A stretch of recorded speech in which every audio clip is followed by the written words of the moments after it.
You are literally embodying every joke about like a white girl and everything else right now. But the fact that you just said, while everybody else is talking, you're going to sit here huffing a pumpkin candle, a pumpkin spice candle. Is that what I heard? Or a pumpkin pie candle? I got my tea as well. I do too, but unfortunately it's iced tea. Oh, something is everywhere, but soon, Minter is coming. Excuse me, I'm going. Well, and that's the thing. Yeah, you go pimp away. No, it's like it's one of them situations where it is. I finally had to turn the space heater on. Like it's been like consistently cold the last like all week. It's actually been like in the 50s down here, which is freezing for us. Is freezing for us. 57. Yeah.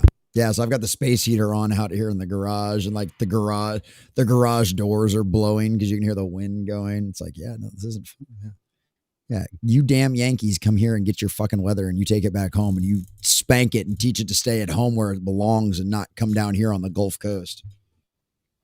Dear. The fun fact is that technically I'm both Yankee and also very much not. the Gryffen. What? Your backstory, like, if there was a person who embodied the definition of a wandering Jew without being a Jew, Gryffen, you've been everywhere, dude. Only 3 continents, okay? Only 3. Oh yeah, yep, only 3. Which is like 3 out of the 5, right? Because I mean, you kind of count North and South America. They don't really count. We touch each other, but yeah. See, I've only been east of the Rockies 3 times, but I've been all over the west side of them. That's right. That's a strange concept to me to think about that. Like to be like I've never been to I guess I take that back. I've been to the East Coast because I've been to Washington, D.C., but like in like Pennsylvania and stuff like that. But like, that's just wild to think about the fact that you've never been on this side of the Rockies more than 3 times. Yeah. Hey, I give you credit for as I pointed out to someone else, actually I pointed out to a lot of people when they briefed that there's some, some British, very young, attractive, but she's also kind of hung-strung. And she goes and gets this questionnaires. Oh, you Yanks Americans, good old whatever. So she was all. So she Chihuahua is what you're saying.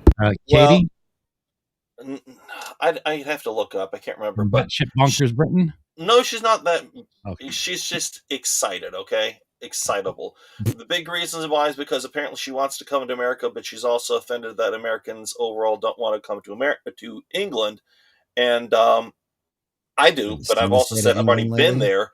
But I wrote back, well, I doubt she read my comment among the thousands, but I pointed out, okay, I'll try to speed this up. I said, here's the sociological fact. No, this is what's really sad. Now, granted, this is including the entire human population, but 90% of the human population never goes more than 120 miles from the place of their birth. It gets worse. Well, I mean, that's true. Oh, yeah. We're even talking, you were educated, blah, blah, blah. Your Western countries. 70% of even like your Western countries, your more affluent, don't even go more than 400 miles from the place of their birth. As a matter of fact, only 5% of the human population has ever traveled more than 1,000 miles from the place of their birth. Yeah. So, Handy, if you've done that already, more practice. Oh, I haven't gone past it. Dude, you've gone. The whole west side of the Rockies, I've been in like every state. I've driven all over the place. Exactly. That's huge. Walked a bunch of it.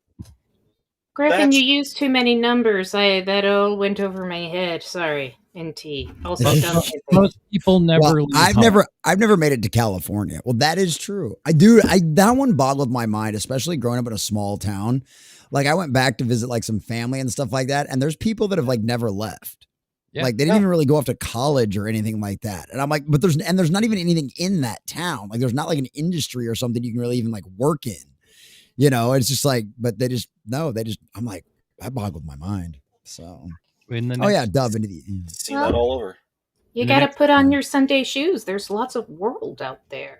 Well, we got a plan. In the next 2 years, we're going to buy an RV and take the show on the road and just go. Oh, Hell Holy yeah, shit. dude. So we'll Cool. be That's stopping gonna be at so a bunch awesome. of people's places. Dude, me and Mrs. Do Calvin it. Nerd have talked about that several times, Kids are man. If we grown. can find an We're- RV. Do it. Well, I know, but even with us, like that'd be like just during the summer, you know what I mean? Just like get an RV and on the summer, I could take the show on the road all summer. We could travel to like the different campsites around and take the kids all over the place because that's Well, something that'd be such a Thanks, blast. Starlink, for that capability. Oh, yep, exactly. You can be live while you're yeah. on the road with it. So Yep. Oh, dude, it's gotten so much better just in the last couple of years. It's amazing how much it's gotten better. So yeah, like you can literally like, yeah, if you can do your job online, you can pretty much do your job from anywhere now because of Starlink. yeah, my aunt lived in a fifth wheel RV, and she had satellite internet back then, and you couldn't watch like YouTube on it back then. No, God, no, it was garbage back in the day. It was absolute You were like, put garbage. the video on, pause it, wait for the bar to get out over halfway, and then start watching. Oh, yeah. The natives No. are getting restless. Yeah. That's Nah. literally what I was posting. Let's get started, nerd. I got to go get up early. Oh, that's right. I Sunker's don't. got to get up early. Well, see, fuck Handy you. doesn't. That's awesome. God That's damn it. awesome. Well, boys and girls, ladies and gentlemen, fine. I guess we'll get started. I already got my morning video scheduled.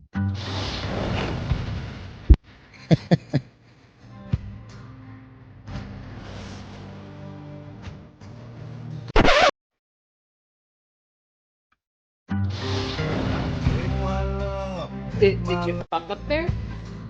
You fucked up the fuck? What are you doing? Yeah, we're gonna get copyright claimed again. You can't play that. Are you serious? Copyright claimed. Oh. You were copyright claim? Yeah, for the first one. Toby. Okay. Jeez. Toby's gonna get a talking to.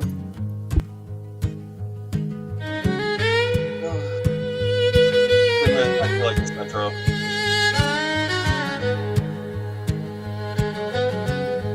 Pay him in beer. Take me out where the black don't blink. Past the coral world like the stink of ink.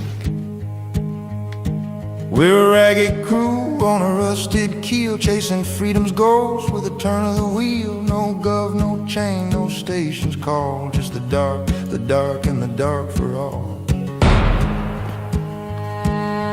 Out in the void where the stars don't care, we drift like smoke on the thin cold air. 5 souls bound by a wandering vow to live untaxed and to die.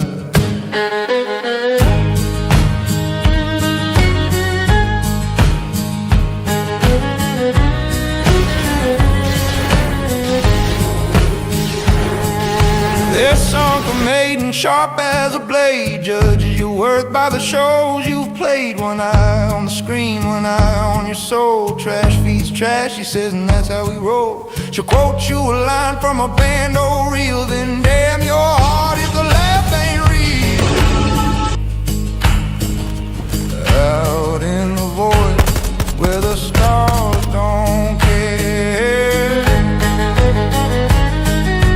handy newsman Mike in his fist broadcast truth through the static mist. Every port, every rock, every moonlit bar, here's a signal hum like a steel guitar. He trades in facts that the core won't print, and the price is blood, but he never flinches a hint.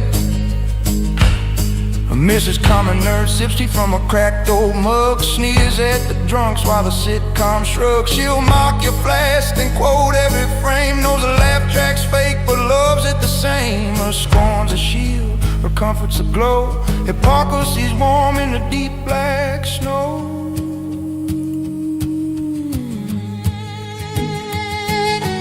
Out in the void where the stars don't care,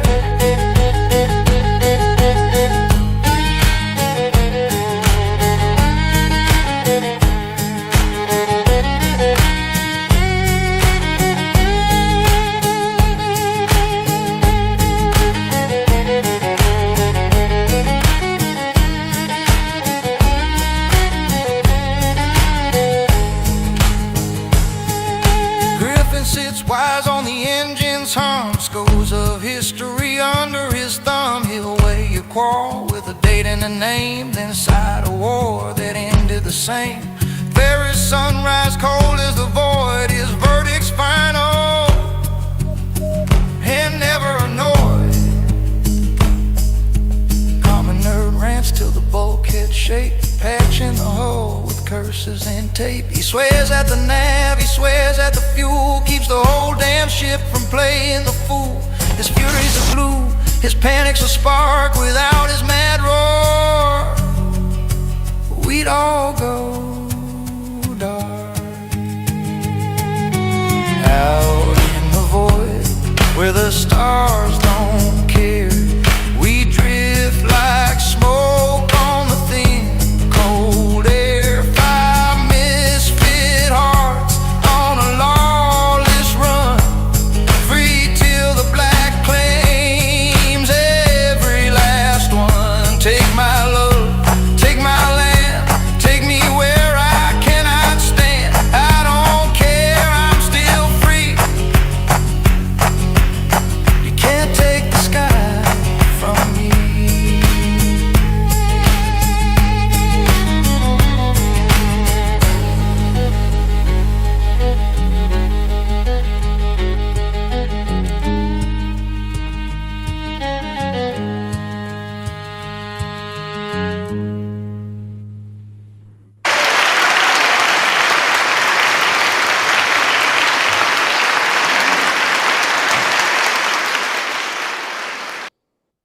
How are we doing tonight, boys and girls, ladies and gentlemen? Welcome back to another wonderful edition of Is It Good? The Firefly review and watch party, boys and girls. I hope you all enjoyed our wonderful intro. We've got a wonderful time ahead of us tonight, boys and girls. We've got the technically, I guess, third episode, although technically I think the opener definitely counts as a full-blown 2, but we've got our third episode tonight, episode 3, Bushwhacked, and it should be a very good time. Ladies and gentlemen, we've got a lot of fun to get into. All of that tonight. We've had a blast so far. We had the train heist last week, which obviously was a grand old time. We got to see Jane show his true colors and how much of a loyal member of the team he truly was. And He of course, waited the doc- for him. He I waited, waited for sir. you. I waited for you guys.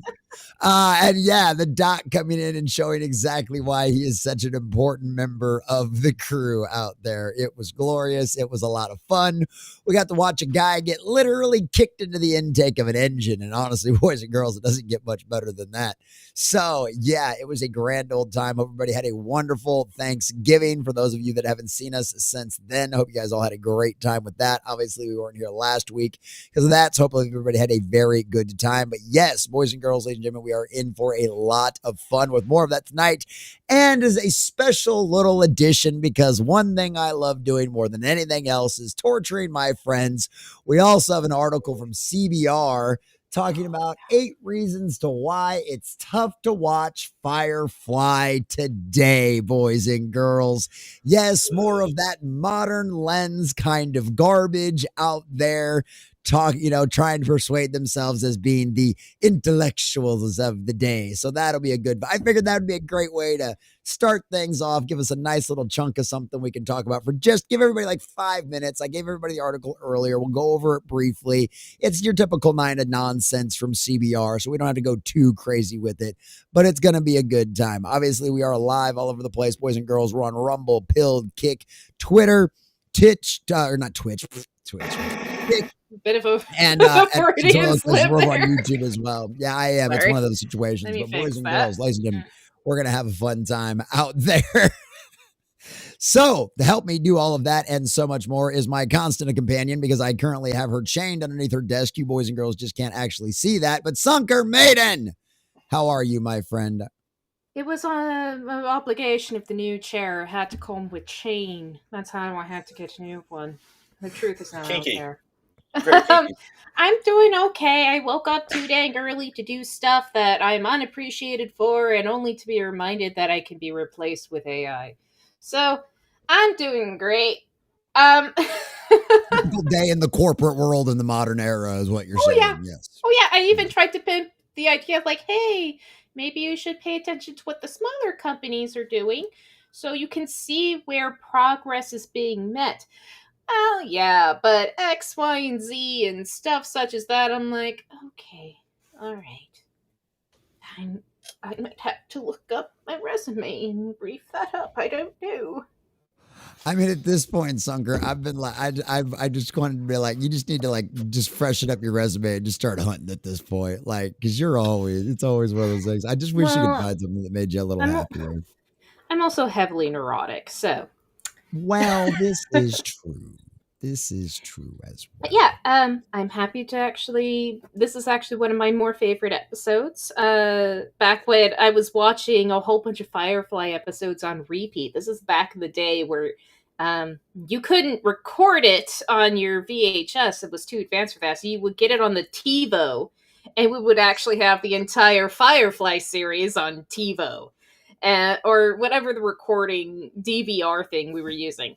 And I would just continuously rewatch The Train Job and Bushwhacked. So I do very much like this episode because, again, just the strongest points of Firefly. You learn so much about the characters merely by their actions.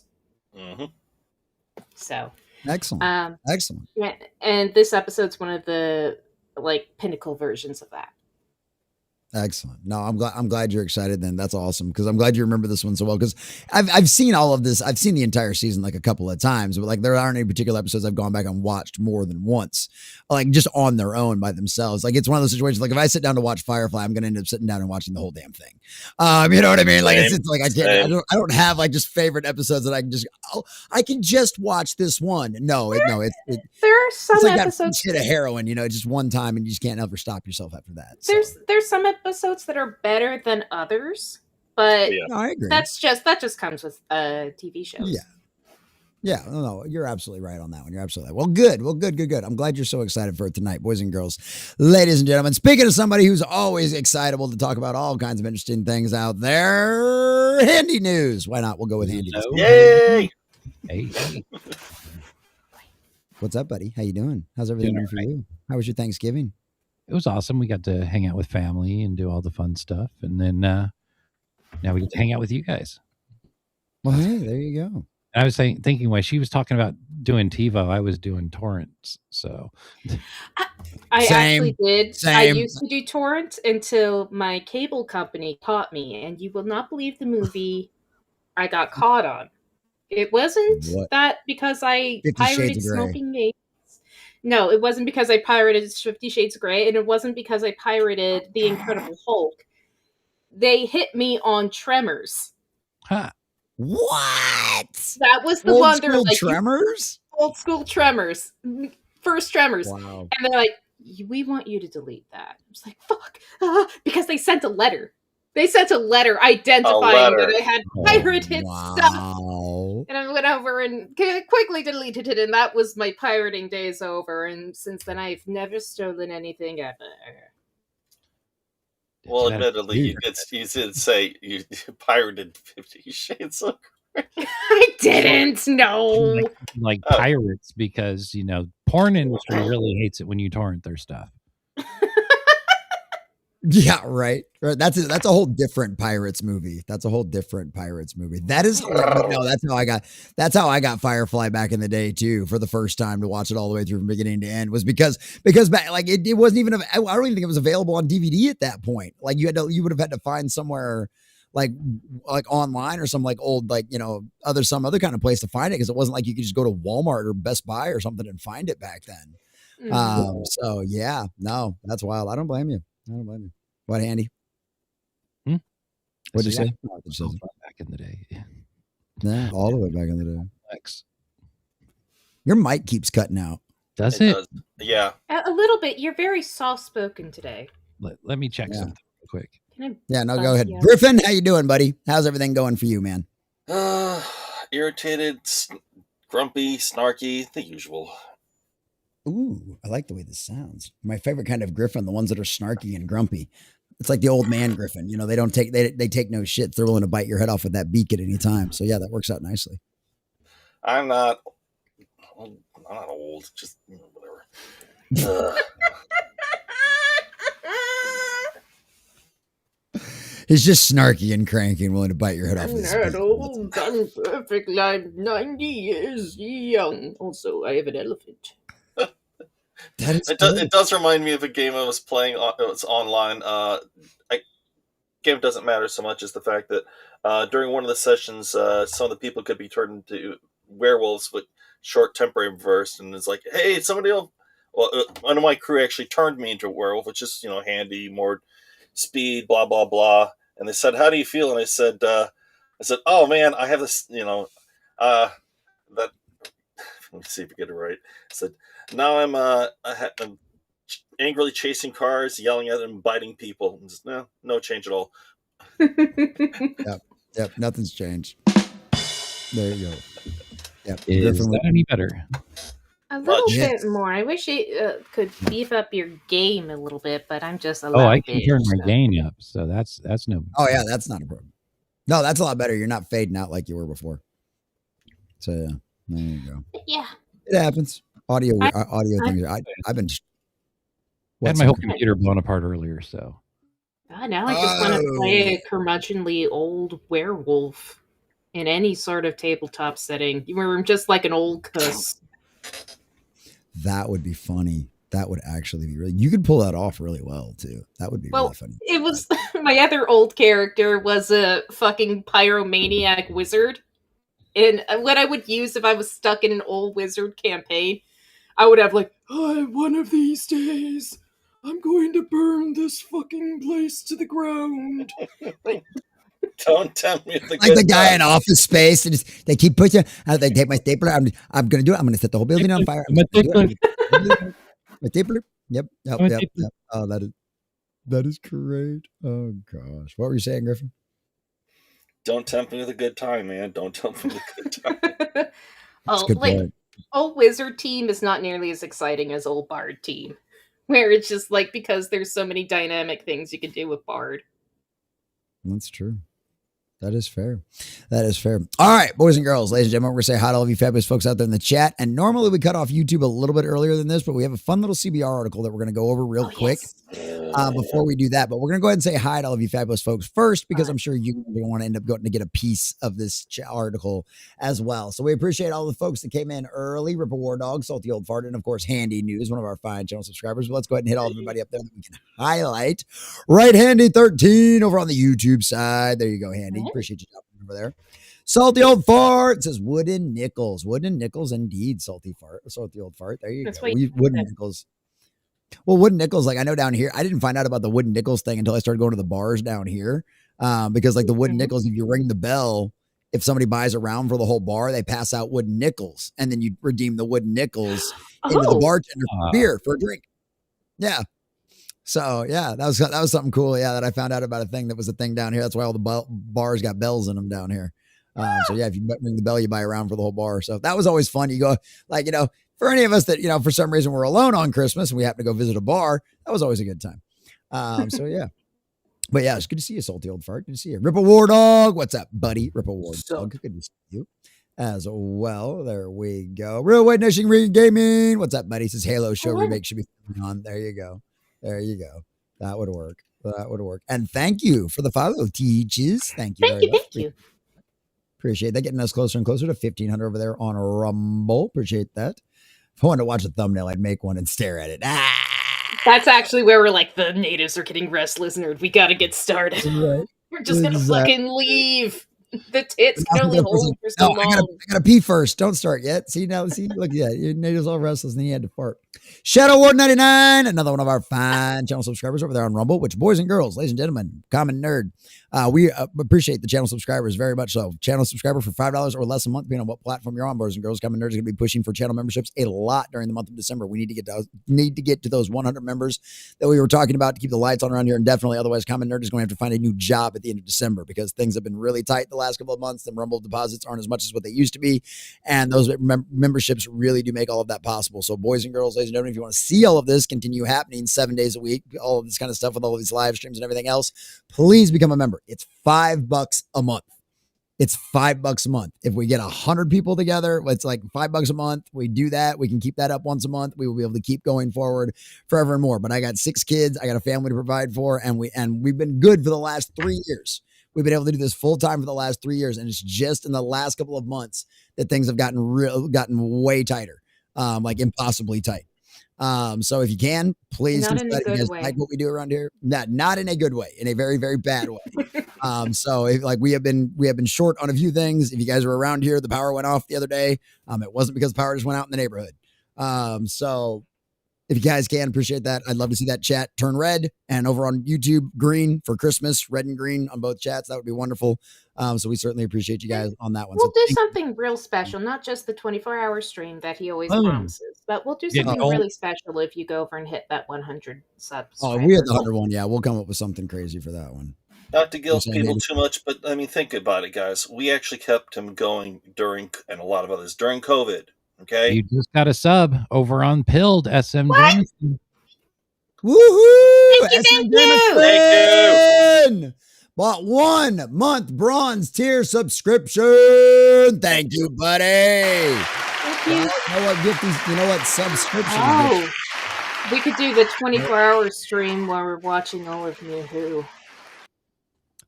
Oh, you did say that. The 24-hour stream of watching New Who. By New Who. New what? Neo Who. Who. Yeah, Nope. Neo Who. We talking Nope. Shooty or we talking We're talking a whole kit and Judy? caboodle. I think Greg Oh. Rigger went up and said it like if you watch them Yeah. both, it gets up to 24 hours. Oh, that's right. Oh dear God. If you guys want to see Common Nerd tortured, you can do that. Or if you guys want something else as a better reward than that, let me know. But if you'd like to watch Yeah. that's I always would an say option. subscribe now if you don't want to see him tortured. Oh. Yeah, there you go. There you go. Yeah. Oh Yeah. God. All that Jodie Whittaker. Ugh. Oh God. I made it through I made What, it you through don't about like awkward half acting minutes. and people not really meshing but told to do lines and just it feeling like a high school play with a better production? I don't know what you're talking about. She said she was an upgrade.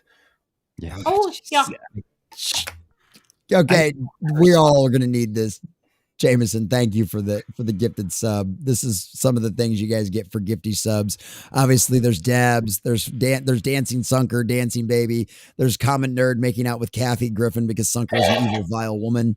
There's Sunker making out with lizards and dragons and octopuses. Those are all options for donations. $50 for the fancy, horrible, horrifying things, and those can all be in the addition of gifty subs. Those all work out. 10 gifty subs equals $50. So yeah, but this is what you get for one. This is what you get for one. We'll give you one of the older ones though. We'll give you one of the older ones though that we haven't seen in a while. Here's the dress that Sunker had to cut herself out of. Ain't too bad.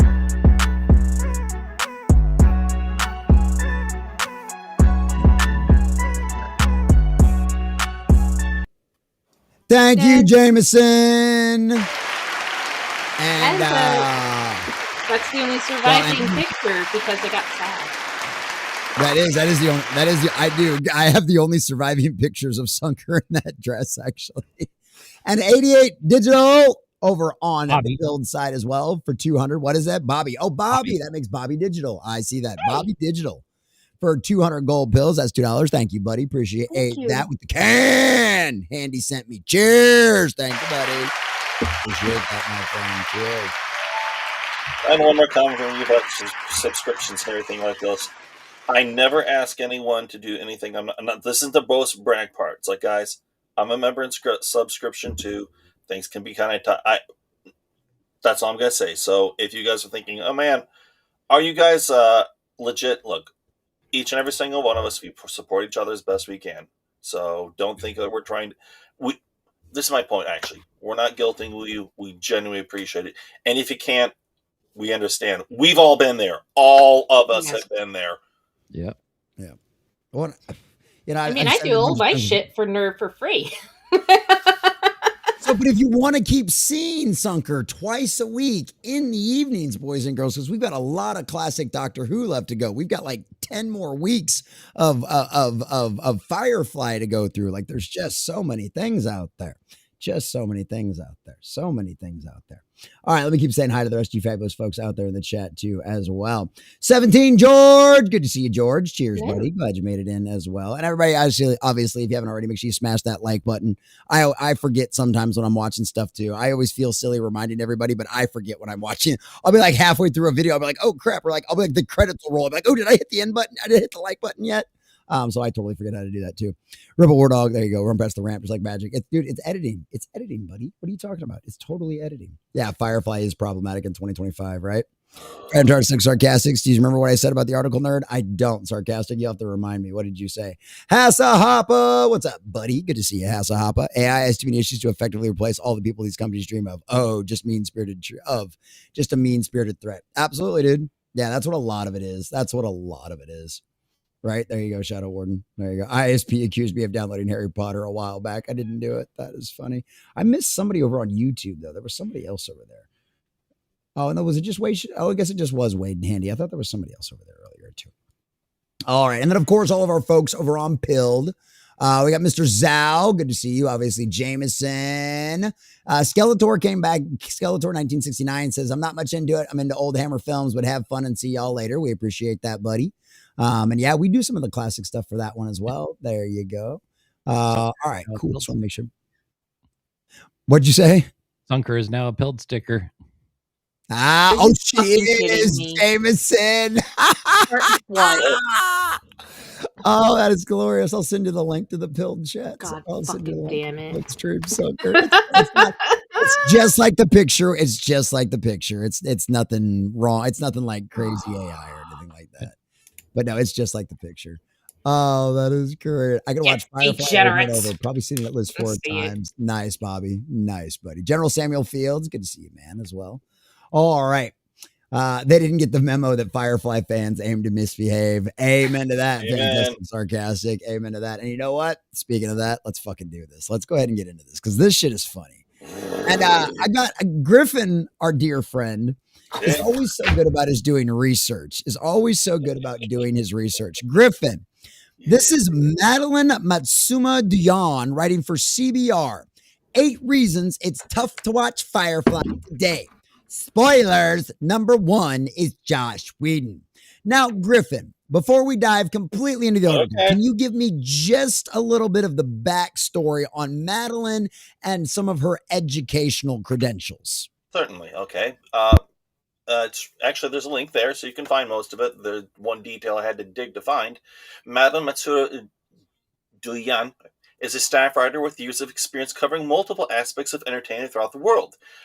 She graduated from UC Berkeley. Now, to be fair, she does have a Bachelor of Arts in English Writing. Yay! I did a little digging and found that she's got 2 degrees. Hey, I will give her credit for having 2 degrees. But take a while, guess what degree number 2 is? Women's Studies. I said the exact same thing. I told Gryffen, I was like, it's gender studies, isn't it? I was like, Yeah, so she's been part of CBR since 2020. I've been looking for writing credits. She has been writing for magazines, but I can't find a script. I can't find a book. I can find fan fiction. I'm not against fan fiction, okay? I know I've seen some very good fan fiction, all right? Well, you do have my attention. Now we know we got Sunker. Okay. The problem I'm a bit of a connoisseur myself, so it better be good. I haven't read it, so I don't. But that's my point. It's like, if she wants to go after Joss Whedon and Firefly, but specifically Joss Whedon, she has a bone to pick. She admits she has a bone to pick with Joss Whedon.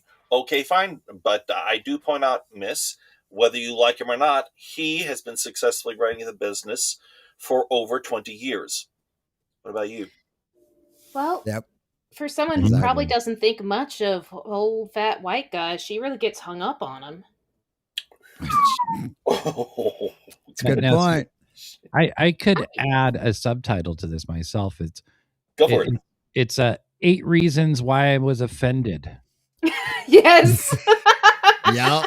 Did you And check I'm them sure out? she might have fan fiction where she corrects all of these, and What like, was her fan fiction, by the way, Gryffen? What was her ex? What was the fandom she was getting into?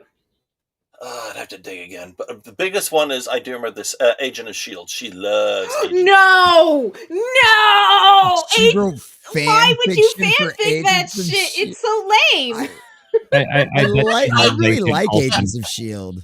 I bet she loves Agent Coulson, like in a very twisted way. You know what? She probably really, really beefed up the. That was actually the weird point of time where they had a whole bunch of chicks putting guys in like prisons and tormenting them. They were doing that at Blacklist too around the same time. She probably beefed up that fucking scene. Oh my God. Ripple War Dog. I like old fat guys. No homo. Night Wolf. I'm an old fat guy. No homo. Wow. Wait a minute. No. Why are you gay?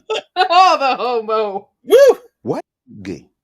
Yep, he's gay. Why are you gay? Yep. Confirmed. But speaking of gay, Madeline and CBR. All right, Firefly's cancellation left a lot of loose ends. Fine, right? We all get that, right? We've all been there, right? We've all been over that. Firefly's Western trappings pose as an uncomfortable question about the Reavers. Firefly is well known for its space Western style, with main crew essentially being a band of outlaws, yada, yada. Yeah. Additionally, the planets they visit usually have arid climates and are sparsely populated with backwater towns. With this in mind, some viewers have wondered if the terrifying Reavers occupy the role usually filled by Native Americans Go fuck yourself. in the genre. I was Introduced in the very first episode, Reavers are savage cannibals who patrol the outskirts of the known universe and take out anyone unfortunate to cross their path. They are one of the ultimate dangers in Firefly, more like mindless monsters than actual people. Before their origins were revealed in Serenity, the series suggested that they were simply humans who had been away from civilization for too long and succumbed to their most basic instincts. Even if it wasn't intentional, it's difficult not to see the similarities between the Reavers and problematic depictions of indigenous people in old Western movies. Both groups are relegated to the background, but leave terrible destruction in their wake, which makes them seem more like monsters than actual people. Before everybody else has their hand at this, because I know everybody's chomping at the bit all ready to go, because I know I'm not the only Native American ancestry person on this panel. First off, I am a direct descendant of cannibals on my Native American side. My Native American side comes from the Gulf Coast of Texas and Mexico. Guess what all the tribes down here were? Cannibals. Okay? So they did exist. And on top of that, fuck you. No, it didn't. Sunker, you feel like you're chomping at the bit. Go ahead, and then let Handy have his turn too. Yes, Fucking please. slut. You never watched Gunsmoke? Yeah, they have actually positive representation of Native Americans. Just because you're fucking racist and you didn't actually watch any of those old spaghetti westerns or westerns, they did have positive showing of Native Americans. They addressed it was just two different cultures. Also, you stupid bitch, Native Americans are native to the land. Reavers were always always from the Alliance. They were always from the core worlds who went out. These are more like settlers who fucking lost their shit. They are more akin to the Donner Party than they are the fucking Native Americans. Go fuck yourself. Also, you're racist. Amen, sister. Handy, have at it, brother. With that statement, I am proud to announce the first ever Handy News Ultimate Stretch Award. Oh, dear God. Tell me more. I'm intrigued and horrified. Well, I remember watching Firefly. I in no way thought they were Indians. I thought, cool, space cannibals. Awesome. They're feral people. And what does she think the Jawas are natives too in Star Wars? I bet she does. She does. I wouldn't be surprised. She's probably written an article about it at some point in CBR. Or some Jawa fan fiction.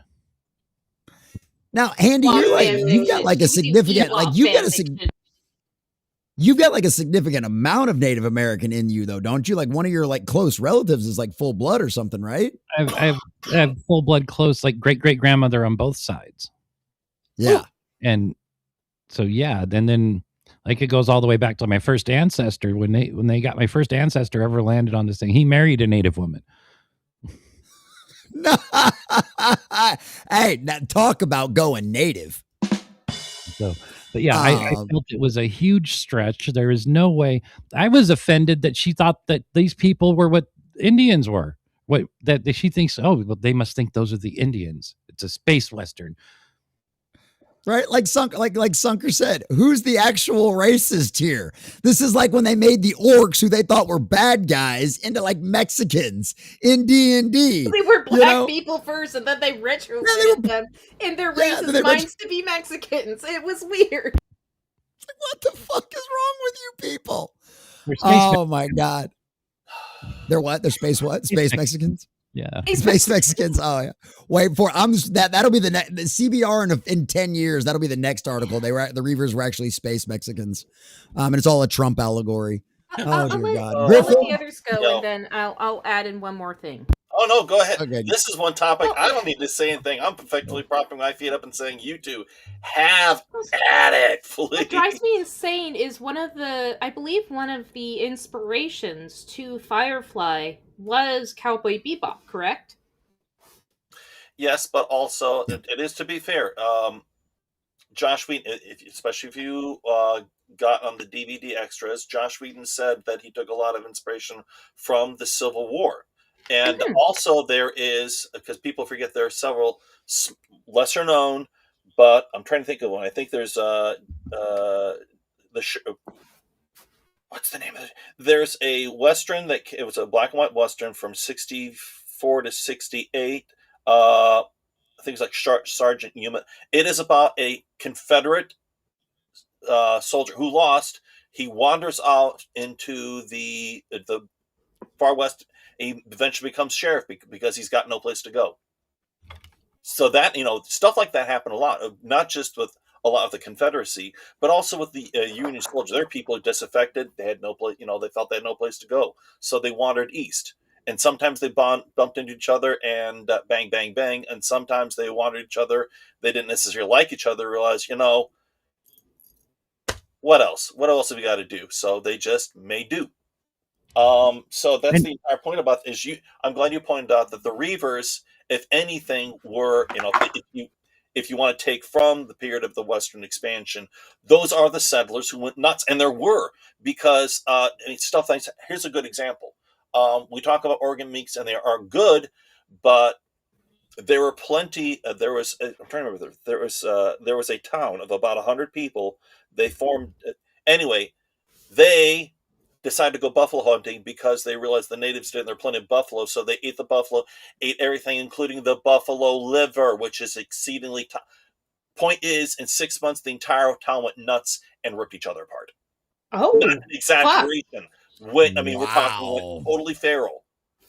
I was actually going to bring more of my serial killer background knowledge, and there was a murder B&B of people who was serial killing a whole bunch of people who would stay at the B&B. They'd kill them in a very methodical manner and then jack all their shit. Quick question real quick, though. When you mentioned the Civil War, did you say that was from the DVD notes? Or Yes. Yeah. I've got So you read the DVD notes. This article's based on the fucking DVD notes, because she's going to say those exact words that you just said from the DVD notes. Here we go then. I doubt this girl saw the DVD, though. No. Go ahead, Sunker. The last thing I wanted to go over and bring up is one of the things that he pulled from was Cowboy Bebop. And if you know anything about Cowboy Bebop, you know about the whole spirituality, and they kind of relegate that to indigenous people. That whole thing, that major thing was Spike, and how he's dealing with life and death and all that stuff. He actually talks to a fucking shaman and all that stuff. So go Just no, it's not a racist allegory for Native Americans, you twat. Yeah. No, well said. Yes. Allegory for slavery. Firefly's inspirations led to some questionable historical parallels. Whedon first got the idea for Firefly while reading Michael Shera's The Killer Angels, a historical novel about soldiers on both sides of the American Civil War, with Mal and Zoe being former soldiers on the losing side of the Unification War. Some viewers can't help but question whether that makes the browncoats akin to a Confederate soldiers. Oh my God. Firefly downplays the similarities by revealing that the victors of the Civil War, the Alliance, allow illegal slave labor to flourish, whereas Mal and his crew actively fight slavers. At the same time, the browncoats were fighting on behalf of planets that had seceded from the Union of Allied Planets. The reasons might have been different, but it's hard not to see the parallels between the Independence and the Confederacy. On top of that, the show includes some weird nods to its historical inspirations. For example, bounty hunter Jubal Early, who comes after Simon and River in episode 14, Objects in Space, shares a name with a real-life Confederate officer who became a pivotal figure in the Lost Cause movement. So the browncoats are the South, are the Confederacy. Well, technically, yes. Technically, but the alliance is the slavers, though. So it's like the South won the Civil War in their universe. Yeah. And here's the fucking thing, you stupid idiot. God fucking damn. This is so dumb. This is so dumb. You could easily change this allegory to America's attempt to leave the fucking British and losing. Jameson just read your mind on Pilled. Keep going. There's so much wrong with this. And also the major thing was, no, I'm not even going to go into it. It's just like, you can't hate Confederacy. Well, you can hate slavery. You can absolutely, and I hate slavery. But the Confederates fought. She's not worth it. Well, she's not worth this brain. No. She's not worth the brain power. I don't care. Yeah.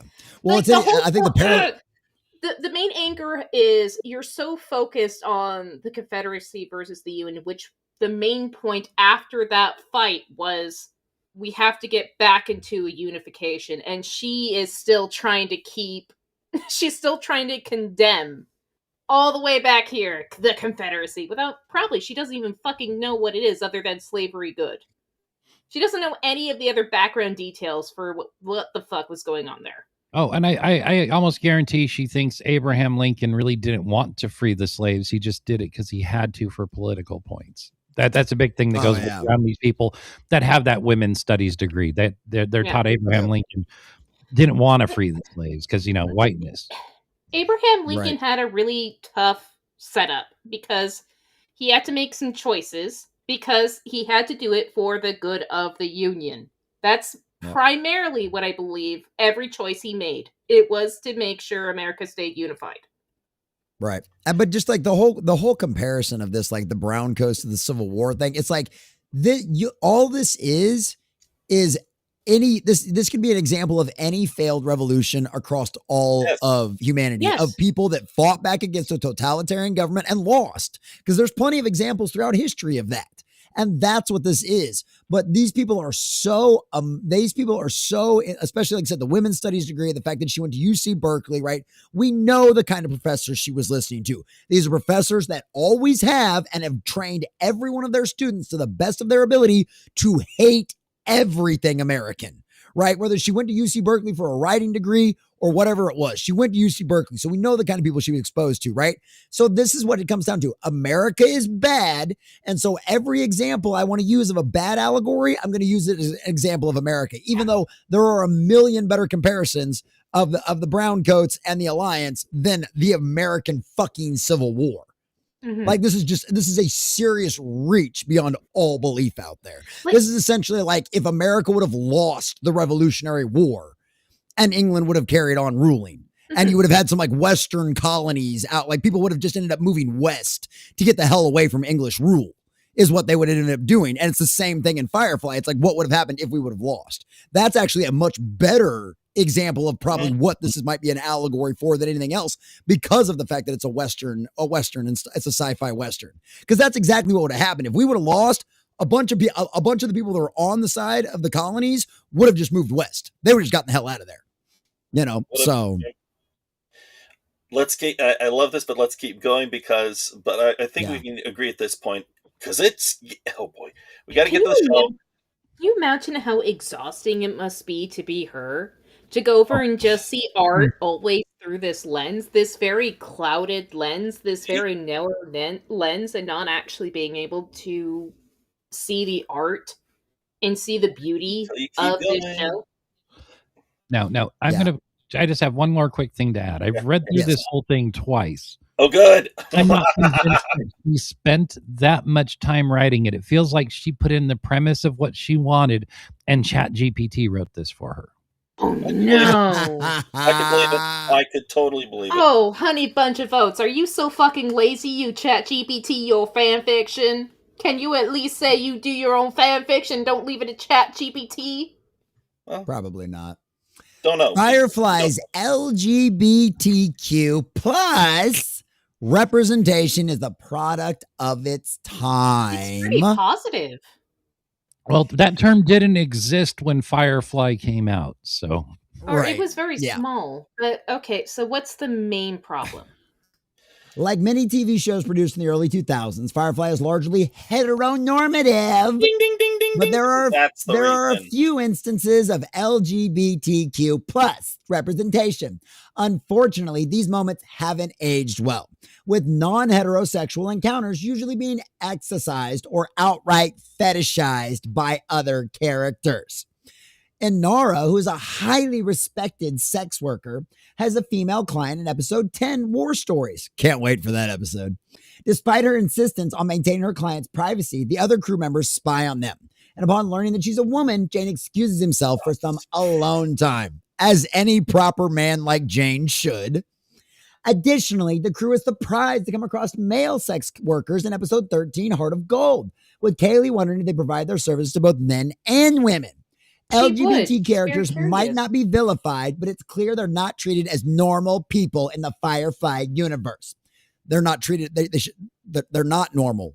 It's abnormal. It's part of, like, okay, that's fine. You're like that. It's cool, right? But don't ever society.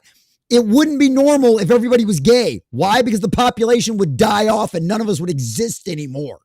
Okay, that's why some of the most staunch, like, anti-abortion people and on, like, the liberal side of things are generally gay people, because they realize the fact that without heterosexual couples having kids, there won't be any more gay people, right? So it's like, yes, fine, you are that way for whatever reason, but at the end of the day, everybody understands that it is not normal. It is not the traditional way the world works. The other 99% of the population doesn't operate like that. So yes, it is. It's not normal. It is not normal. They also only appear in situations involving sex work. Including them at all might have been a step in the right direction when it wasn't first released. But thankfully, representation in network TV has come a long way since then. Well, motherfucker, if I may. Yes, absolutely.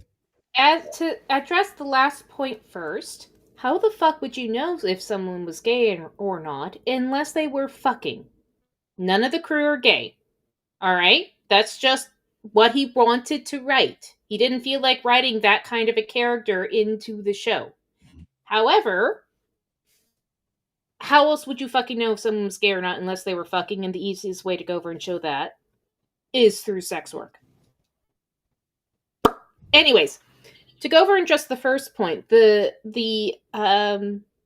situation with the female client, it makes absolute sense why there's secrecy needed to go onto the ship. I don't want to spoil anything because it's actually great. And because you are such a stupid bitch, you don't actually notice what Inara is doing. And this is more of a character thing for Inara, because she says something really key to that lady that shows who she is and how she works. And you didn't notice that at all. Yep, absolutely. I'll Gryffen, just go ahead. add immediately is that Anar, okay, Anara's not even, I'm going to say, Anara's not all about sex. Is that the biggest part of her job? Yes, but it's like, Anara actually is a, how can I put it? People make the concept of them being consorts and being above. Anara actually is the achievement of that. Mm-hmm. A lot of people claim, "Oh, I'm not about sex," but it turns out, yes, you are. But Anara, no. Anara actually, a prime example is, and yes, you can say it's, and it is friendship, but the initial and then building relationship between Anara and Book. Because there are plenty of times that Anara, and she's not superior. She actually looks at Book and explains that, hey, listen, I understand that you, whatever your past, because that's something else about Anara. She understands your past is part of you, but not your only part, even main part. There's more than once, you at the beginning, but later on, she encourages Book to say, listen, you are the spiritual leader. We need you. We need you. You need to be here because you're the kind of spiritual leader that's needed here. Others won't work. She has to have, I'm getting to this point, she's not just a flatterer. She has to have genuine insight, because that's what also you were saying about the client. The counselor, the female counselor, you need to have insight. This writer only sees the surface, and that's one of the things, and I'll go on this, because this, all of her stuff, here she is complaining of trying to get to the nitty-gritty, but everything's in broad stroke. And that's one of the beauty about Firefly, is that there is Jane would be considered the most bland and, uniform. And Jane has got, I already hit people. Yeah. Jane has got surprising depth, even stuff that I missed. You guys pointed out the brother-sister relationship. I mean, I saw it initially, but I missed when the first time when Kaylee gets shot, Jane is outside the door and he's torn up. And he's not leaving until he knows she's safe. So it's like, no, you're more than just this. It's like, if you want to really condemn people, you actually have to know, or condemn anything, you really have to know. And not being mean, but Miss Dijon. Miss Madeline, you need to go deeper too. Before you condemn, get to know. Well, the problem is the problem. Madeline's probably her biggest problem is nobody's been deep enough inside of her in a really long time. And I think she should have referred to the best exchange in the series when it comes to all of this right here. This whole subject line: how's business? None of yours. There you go. Yes. There you go. Well said, Andy. Maybe Book is gay. You don't fucking know. I thought so. Maybe that's why he's on the run. It's not, but Firefly leans into Orientalism. Firefly takes place in a decent future where the United States and China join forces to create the Anglo-Sino Alliance. As a result, the universe bears certain influences from Chinese culture, particularly when it comes to aesthetics and language. However, there are no Chinese or even Asian actors in the main cast. Oh, the horror. Allegedly, the character of Kaylee was originally meant to be Asian, but Whedon thought Jewel State was perfect for the role, so he changed it. Yeah, absolutely she is. Additionally, Simon and Rivers' last name is Tam, which is common Chinese surname. This could suggest that they were initially supposed to be Asian as well, but the siblings there were ultimately portrayed by white actors, with all the Asian actors relegated to minor roles. Firefly's attempt to incorporate Chinese cultural developments into Orientalism is also occasionally perpetuates harmful stereotypes, like a food vendor in the pilot episode selling good dog. So this is just a jack off. You wanted to have 8 reasons. This is just a complete jack off reason. Right, because here's the other thing too. They're like, especially in like the pirate world, which essentially is also quasi what they're in as well. There were plenty of places in the Caribbean that you could get cooked dog. Like pirates ate that shit all the time, man. Like, and they don't care. This is far flung into the future after the U.S.-China alliance. Who's to say they aren't modern Asian? Their last name is Tam. Who says that Simon isn't like a quarter Asian? Absolutely. She Simon judged Ritter. every book by its cover. Yeah. Yes. Absolutely, she did. And just like Because they were all played by white people, so they're all white. in truth, it makes the actress who plays Kaylee is just a fucking phenomenal actress. She brings such a life to Kaylee. And it's so cute, her little buns and her little umbrella and all that stuff. Like, you're gonna be on our ship. And just how sweet and happy she is. But you ignored her acting style. Saying an Asian person could do it better. That's racist. Yeah. Well, Jameson makes a really good point too. River looks Asian. She does. She does. She looks very Asian. Trust me. I could totally see her being half. I could totally see her being like half Korean or something. Like I totally could because she looks like a lot of my Korean stepsisters and stuff. Her name's fucking Summer Gao. Hold on. Well, and here we go. Christ. The women of Firefly deserve better. Keep looking that up, Sunker. The women of Firefly deserve better. Serenity's crew has 4 women members. Each is praised at the time for release for their complexity. However, closer examination shows that they still aren't treated with the same respect as their male counterparts. Instead, their hidden depths come across as thanks to the actors' performances rather than the writing. Zoe, Inara, Kaylee, and River are all capable and accomplished in different ways, but more often than not, they take passive roles in the story while the men take the lead. For instance, Zoe always plays second fiddle to Mal as his second in command. She's his second in command. That's on point. Second in command. She will fucking beat the shit out of fucking Jane. She would beat the fucking shit out of Jane if he went out of line. Yep, and she has corrected him on many occasions, but also Jesus fucking Christ. This was the one I was actually the most upset about of all of them. But it's like, again, she's only looking at the surface. Oh, well, they look strong. Then you truly misunderstand I'll give one example about history. All right. This is actually modern history. All right.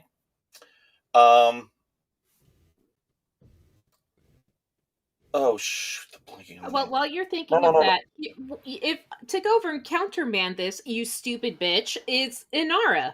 Inara is 100% a complete countermand to that because of her status as companion, which is not a whore.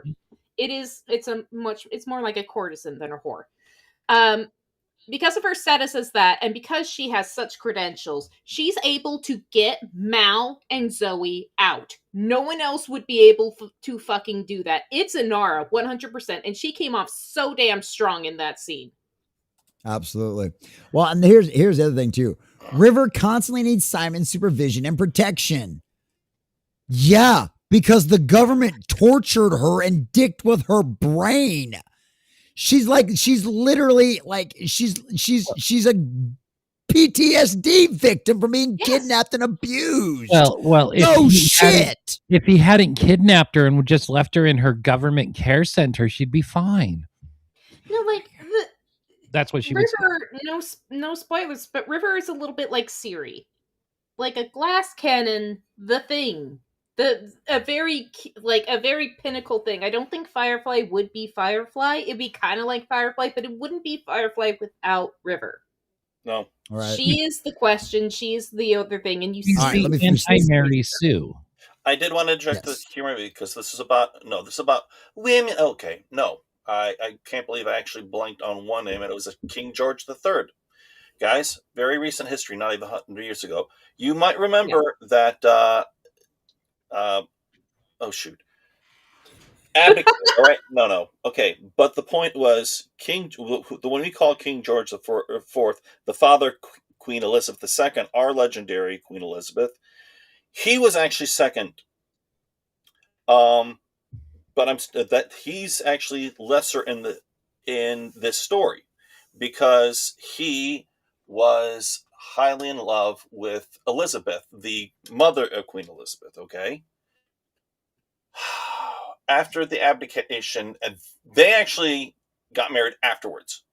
What I'm getting to, though, was people were really, really concerned because, England's looking weak. We just had our crown prince flee. with a divorced woman. The second, their King George admittedly is weak, looks weak, blah, blah, blah.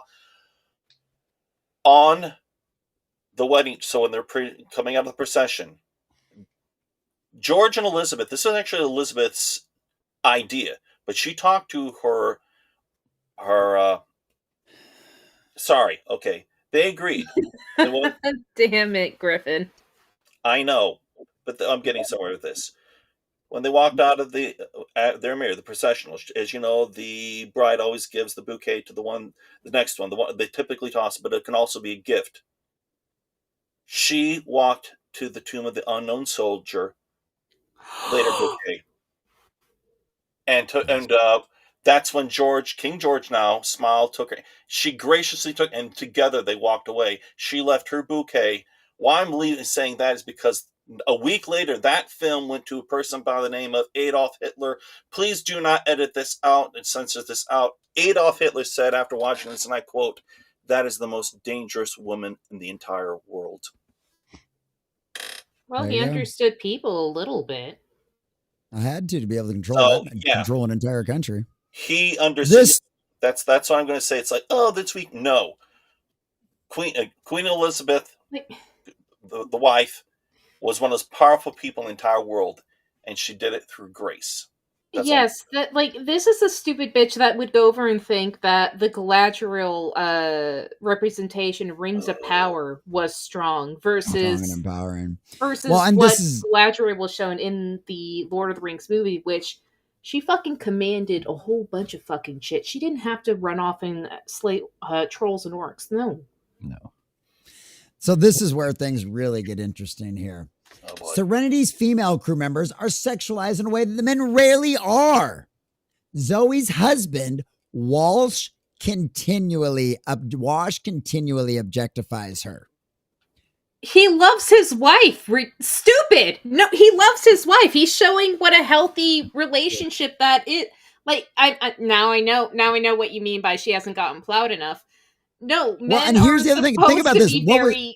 Giving. What happens in the second or third episode? It's Sir, you need to take the helm. I need this man to tear my clothes off right now. Right? Like, yeah. Okay. I'm pretty sure that's Wash getting objectified as all shit by Zoe. You know what I mean? Kaylee centrally eats a strawberry more than once, and Inara is fetishized for taking a female client. These moments are usually played for laughs and are completely unnecessary to the plot. They're points of levity. Kaylee eating the strawberry, Kaylee doing her thing, that was to go over and show scarcity. How important, holy fuck, what gets him onboarded? It's beyond all everything else is that he showed her, he got strawberries and he was going to give it to her. Yeah. I'm so annoyed at this because shallow. If she was annoyed at the Mona Lisa, she would fucking tear that apart, not caring about what was there, just how it offended her. Ugh. Yeah, and Simon Hasselhoff, Simon is sexualized by Kaylee. Kaylee is a hound dog in Simon a lot.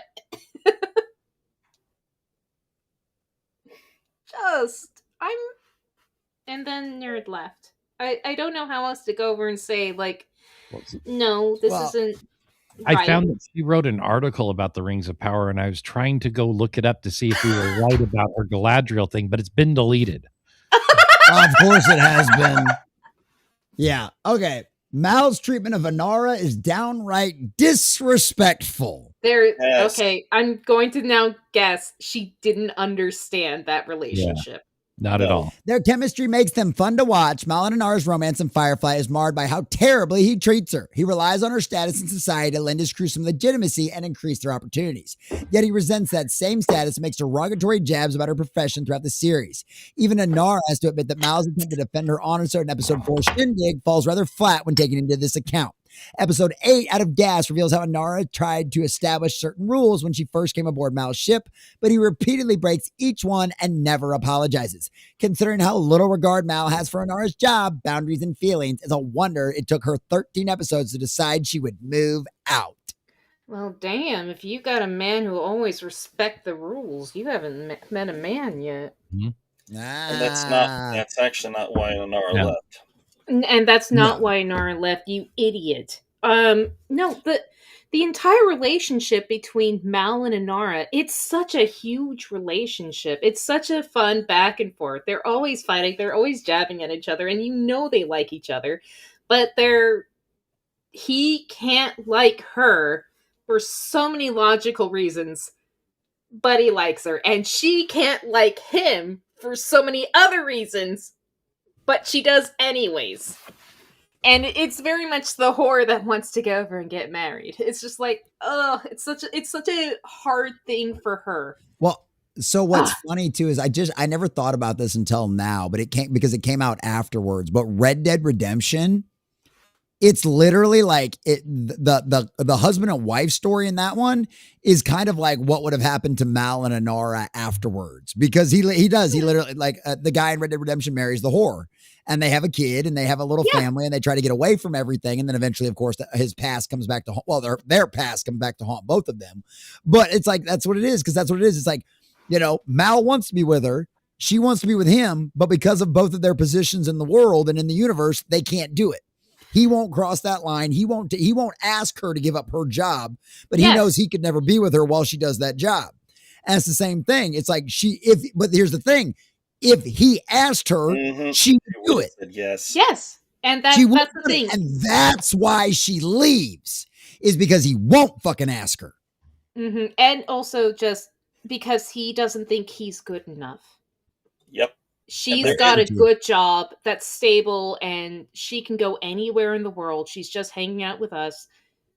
He knows that if he asks her, all of her prospects will be lost. For what? For him? And he doesn't have a high opinion of himself. So he has pride, but he does put her on a pedestal in some ways, and that's why that's why he uses why he calls her whore. That's why he says all the shit he says. It's to go over and try to keep her distant, despite how much he does care for her. A little bit of spoilers. This is actually a story that was going to go into it. That was going to happen if the show was allowed to continue. There was going to be a story where Inara was on a ship, and it got hit by reavers. And that's actually going to be a thing. It was what was foreshadowed when she pulled out that needle. It wasn't a suicide needle. It was a companion needle that they have for bad clients. For very, very bad clients. So what was going to happen was Mal and the Firefly crew were going to get to her, but too late. The reavers already hit it. And they would walk through the entire ship and see a whole bunch of dead reavers. And then Mal would get to Inara, she'd be okay. And that would be the time when he stopped calling her a whore and started treating her like a lady. That's what was going to happen. Yeah. And everyone overlooks the fact he was not ready to quit picking fights in bars on Unification Day. Yes. Nope. Once he settled down, he'd stop doing that, and it was just too much fun. Oh yeah, there you go. I love that. One more detail. I know we really do need to get more. I promise bushwhacked. There's only one section left, and we don't even need to touch on it for more than 5 seconds anyway, because everybody knows Josh Whedon's backstory. So go ahead, Gryffen. About Inara. She has a disease, not a transmutable one, but if there's plenty of times she says, I gotta go to the hospital, that's one reason why she won't say no to Mal, is because she basically has like 10 years. She's gonna die. Oh, I didn't know that. Go look. It's somebody else bought in the novels. Talk about it. And no, that's a spoiler we do need. That explains a lot why she's doing some of the stuff she's doing. Okay. But because who? Oh shoot! If I forget, somebody in your audience said that they got the books and the comics, the ones about. Yeah, one of the guys was talking about that earlier today. Mm-hmm. It comes out in the comics, and she explained. She said the worst part is, she said, I can live with the fact that I'm going to die. He said, but number one, I know I'd break your heart if I married you and I died. And said that's not the worst part. It's transferable. Oh. He said any children we'd have, it'd go into them too. Damn. I know. Now it really hits hard. You're like, she really loves him. She also knows. She even knows, even if he'd say ask, then she'd say yes. They both would. But she. Oh yeah. Both of them have this part. She might say no because of it and not tell him.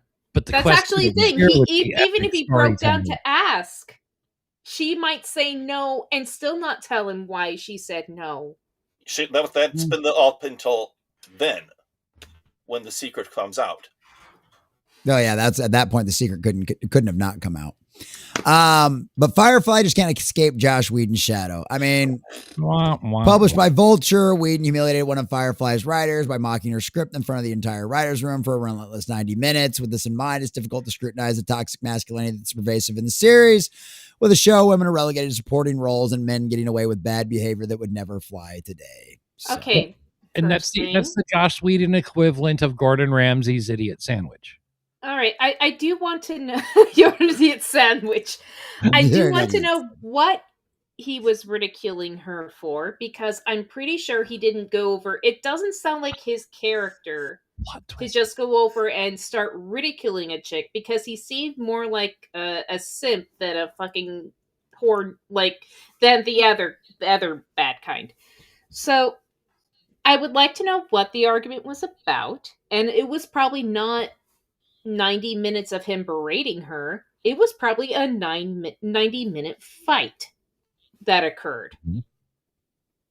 Yep. But of course, I from the woman's perspective, and of course, it was an article written by Vulture during the movement where they were trying to heavily to cancel him so Snyder could have all his fun. Oh, and then you canceled Snyder, and then look, you got the wolf fucker. So good job, guys. And then you put women in charge, and you ruined The Witcher. Oh, God, well, here's the thing. I actually mistook Bushwhacked. Shindig was the one I was thinking of.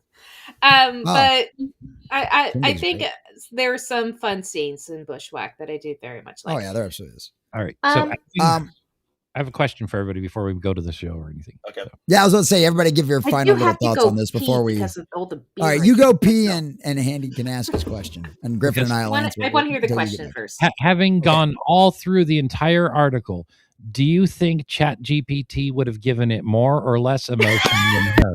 More. I think we would have gotten more. Humanity better.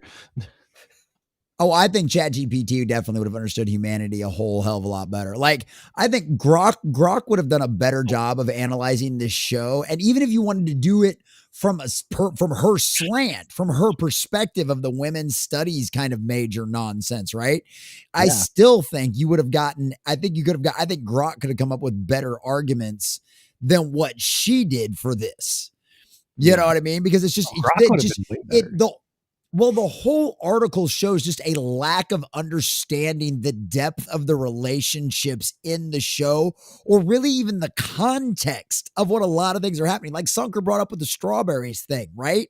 Mm-hmm. It's like, no, part of that is showing scarcity, not just, and honestly, like, if you've never had a food that made you feel like you were having an orgasm in your mouth, then I need to cook for you. Okay. Like, because seriously, you haven't lived then. Mm-hmm. You know what I mean? So like that, plus the whole like Zoe only ever gets like, sexualized by her husband Wash. First of all, Zoe's hot. Okay. And Wash is a lucky damn man, and she loves sexualizing him on top of that as well. So like also not understanding the relationship between Anara and Mal. Like this, like, she says like, it doesn't make it hard to watch. I still very enjoyable to watch nowadays. Have you ever even watched this show more than one? Have you even watched it once? Have you ever watched it more than once? Like, you ever even sat down and thought about it critically for longer than 5 seconds, or you just use the universe for your own personal Tumblr fan fiction so you could flick your bean to Mal doing what you want him to do to you, what you can imagine him doing to Inara, but because of your own cultist tendencies, you can't actually admit out loud, because that's what this really feels like. It feels like a woman who's never actually been ravished properly and doesn't understand how it should be done. And so now she wants to get cranky, and she's going to end up 40 years old with cats and end up like the She-Hulk character, where she's going out with her friends every night trying to get wasted, and any guy that buys her french fries, she's going to fuck, because that's the only attention she can get at that point, because she's been a miserable twat when she was actually valuable as a human being. So Wow. it's just like, this is literally somebody who does not understand this show, the context of it at all in any way, shape, or form. And I'm really glad I found this earlier this week, and it was just so fitting, because this chick is just, this explains why CBR is in the situation it's in now. Well, it just breaks my heart because Dijon is my favorite mustard.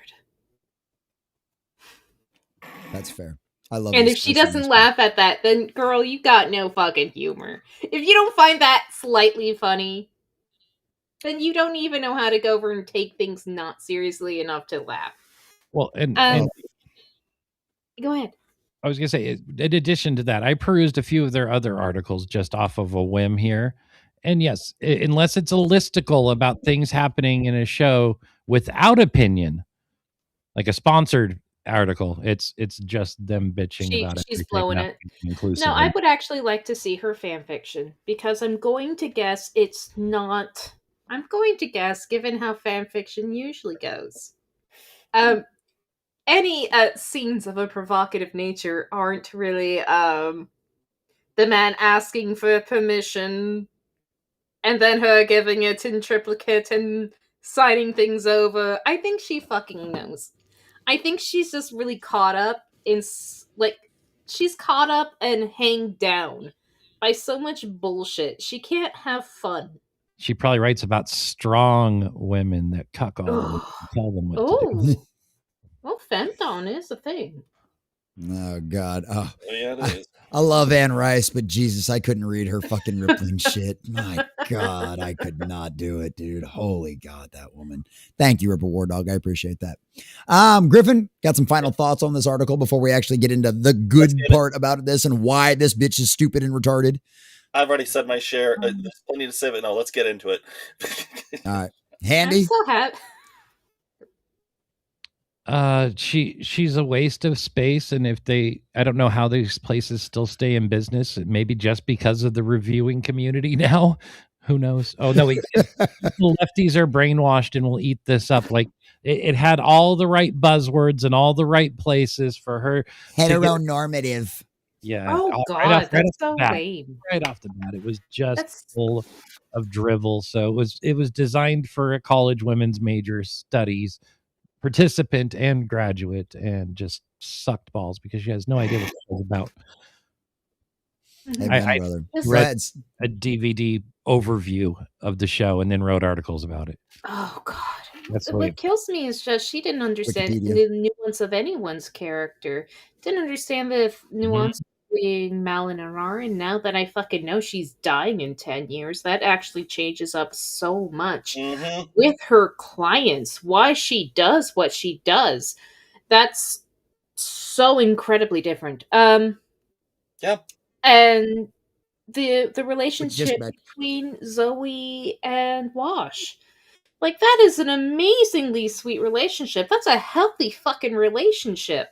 And the reason why Zoe isn't, like, leering at her husband, maybe she would have liked it if Zoe was leering all the time, it's because Zoe's a soldier, and that's just her persona. She's not too much a leer, but then you see little moments of, like, I need this man to take my clothes off.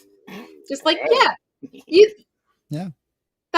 Their relationship is actually what you would want out of a good relationship. You would want to be on the same page. I think the only problem they ever have is Wash's jealousy of Mal. Yes. Which is a great building of tension. This bitch doesn't understand tension at all. So I'm just like, I feel so bad that she can't even enjoy a work of art like this. Yeah, it's really sad, but it really is the state of the way with some of these people, and like I said, it shows you why these people are in the situation they're in now. And yeah, we're probably gonna cut this for all of you out there might be watching this on YouTube. We're gonna cut the YouTube folks off, and we're gonna go exclusive to all of our alternative platforms out there. But it's one of the situations where we're gonna cut this section out, and that right there is probably going to be the thumbnail for it. I'll add a couple of things on it. But yeah, Handy sent me that earlier. That's going to be our woke Firefly. CBR condemns, or I don't know. I'll add something to it. She would love that one. No billionaires or trillionaires in space, and you can have slaves. It's like space immigrants. Exactly, and they'll clean your toilets and mow your lawns, just like Ozzy's daughter said. So yeah, typical California mentality right there, boys and girls. Here's the thing, white people will absolutely clean your toilets. They ask for a proper fucking wage. Yeah, absolutely.